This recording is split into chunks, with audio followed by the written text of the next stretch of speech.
మహానాడులా లోకేష్ క్లియర్గా మాట్లాడతాడు, ఉమ్.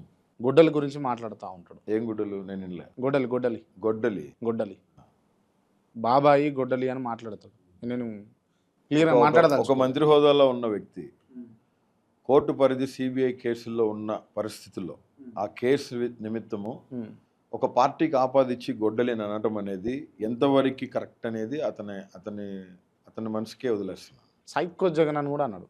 అనుకోనిబ్బా, అంటే మీరు ఎవరినన్నా ఎగ్స్ పడతా ఉంటారు కదా, లోకేష్ అన్నాడు, మరి మీరు ఏం రియాక్షన్ లేదు పెద్దగా. ఆయన మంత్రి కదా, ఇప్పుడు గౌరవంగా మాట్లాడాలి. భయపడుతురా? ఎందుకు భయపడేది? ఏం భయపడ్డారు? 9 నెలలు జైల్లో పెట్టారు. భయపడ్డామా? భారత రాజ్యాంగానికి తల వంచినాం. ఈ పొద్దు కూడా అదే చెప్తా ఉన్నా. అంటే నీ లెక్క లొకేషన్ తిట్టమంటావు? తిట్టమంటావు? నేను తిట్టమంటలేను, కానీ మీరు ఏం చేస్తారా అన్నాడు. నీ పేరు చెప్పి తిడతా మళ్ళా. చెప్పు, నీ పేరు చెప్పి తిడతా. నా పేరు చెప్పండి. నువ్వు అడిగిన ప్రశ్నే కదా, భయపడుతున్నావు అని అడిగిన. ఎవడికి భయపడాలా? ఎందుకు భయపడతారు? లోకేష్ భయపడతామా? పవన్ కళ్యాణ్ భయపడతాం? చంద్రబాబు భయపడతాం? ఎందుకు భయపడాలా? Borugadda Anil Kumar based on the constitution of India.